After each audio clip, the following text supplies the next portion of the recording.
Today, I want to talk about how the DTCC is trying to prevent the AMC squeeze by effectively holding the settlement shares as hostage. Brokers are waiting for the DTCC to issue real AMC shares, and that's why many of you haven't received your settlement, and likely why some of you have instead received fake IOU placeholders. So stay tuned and let's make some money. And now I'll dive straight in with the key information. So, Practical Stocks tweeted saying, "I think the truth is coming out that the DTCC is preventing the AMC squeeze and failing to deliver dividend settlement shares because it will trigger margin calls for large brokers and market makers across the world." He said the truth confirmed to him by my broker directly in writing this morning is that brokers are still waiting on the DTCC to send real AMC shares. And he asked, if the DTCC cannot send us the shares, then where are they? Why don't they exist? Why doesn't the DTCC have the shares?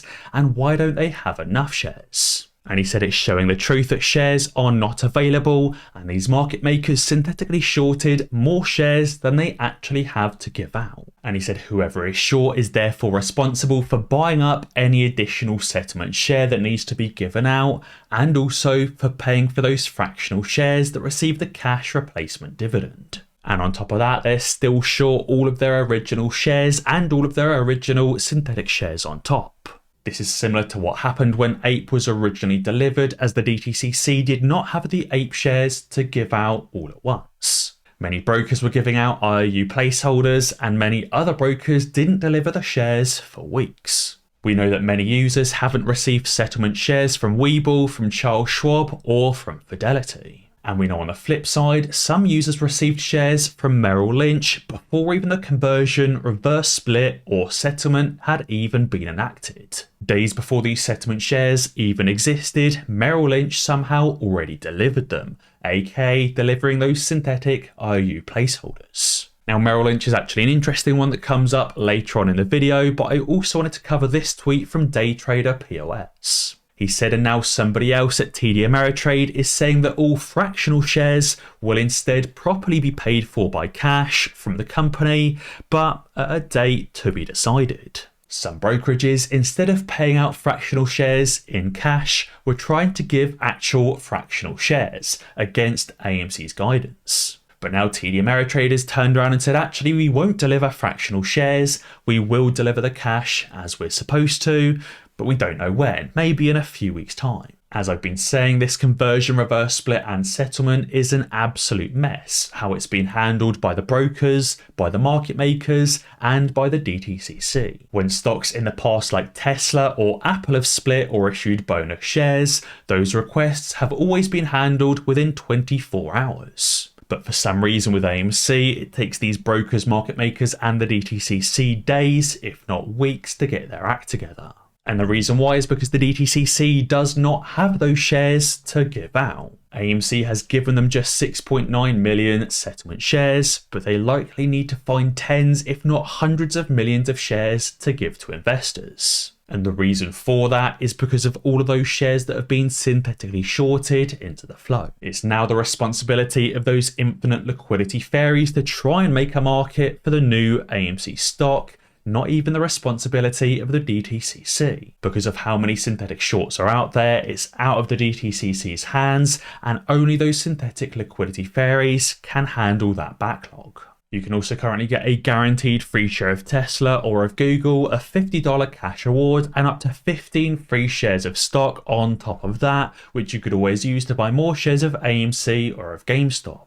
All you need to do is sign up to Moomoo using the link in the description below and make the required qualifying temporary deposit. Signing up to Moomoo is free and easy, it just requires that temporary deposit, and it's a really great way to help support the channel. And on top of that, Moomoo is very easy to use. They've got tons of technical indicators and advanced charting tools and their own options trading platform. And now Stephanie has tweeted saying, so if the AMC legally issued float is broken down by 3.8 million retail investors, AMC would be responsible for giving each shareholder just 1.81 settlement shares. And she said how many settlement shares the shorts owe to you. She said her breakdown is 412. Stephanie holds 52,000 shares of APE and 30,000 shares of AMC. Therefore, total post-split, she holds 8,350 AMC shares and is due 412 settlement shares. Now, AMC is giving her just 1.81 settlement shares. She needs 412, and therefore the shorts are responsible for buying Stephanie 410 additional AMC shares. And she asked, saying, what's your number? Because many, if not most people, hold way more than just 15 AMC shares and are due way more than just 1.81 settlement shares. Again, the DTCC only have 6.9 million shares to give out, and therefore it's the short's responsibility for buying up as many shares as they possibly can to give to us, the shareholders, as our settlement, or more likely using their infinite liquidity fairy abilities to create those magical shares for us. aka filling those orders when they should not be filled and filling those orders with shares that don't exist. And to add even more insult to injury, Phil Ferrill has tweeted saying, for all of you people that think that play is over, it's not. And that's because AMC is still on the threshold securities list. Barchart has tweeted saying the AMC Entertainment stock has hit a new all-time low, saying this is the 6th consecutive trading day in which AMC has closed at a new low. AMC is currently trading lower, adjusted for the reverse split conversion, dividend settlement and everything else, than it was trading for back in 2021. Now, as I've said previously, and as the shills have been saying, if AMC is now trading lower than it was in 2021, surely that means every single shorter is in massive profits and can easily close out of their short positions. These shorts can close out of their shorts with 98% gains, basically 100% profit, which is the maximum profit any shorter can make. And as I said, that means that a few days ago we should have seen the entire short interest of AMC go to 0%. We should have seen every single shorter close their short, we should be seeing 0 FTDs, and AMC should not be on the threshold securities list. But the fact we're still seeing FTDs, we're still seeing that high short interest, we're still seeing AMC on that threshold securities list, means the shorts cannot close. I imagine AMC will continue to stay on this threshold list and continue racking up more failed to delivers as the shorts dig themselves into an even worse spot. And at this point, it seems the brokers and trading platforms have literally no idea what is going on with AMC. They've got no idea how many shares exist, what the price of those shares should be, or even what the market cap should be. As Jay House has tweeted, we're currently seeing a multiverse of different AMC market caps. We've got Robinhood showing a market cap of $2.86 billion. Webull is showing a market cap of 1.75.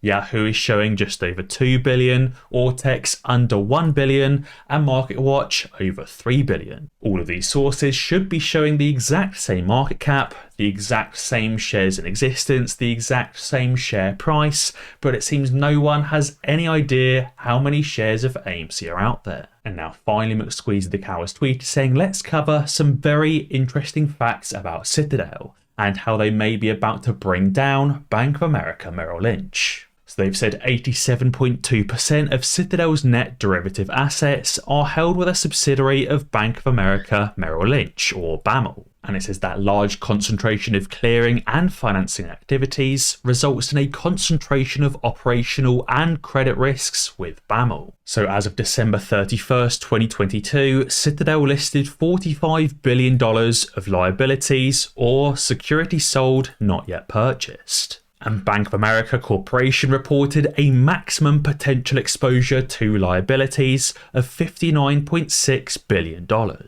And that's saying that Citadel securities sold and not yet purchased liabilities represents 76.77% of the value of which Bank of America Corporation reported as a maximum potential exposure. And if you look at that date as of June 30th, 2023, based on the interim financials, that $45.76 billion of securities sold not yet purchased represented 93.9% of Bank of America's max risk tolerance. Now, for those of you that don't know exactly what that means, it basically means Citadel is 6.1% away from being margin called by Bank of America.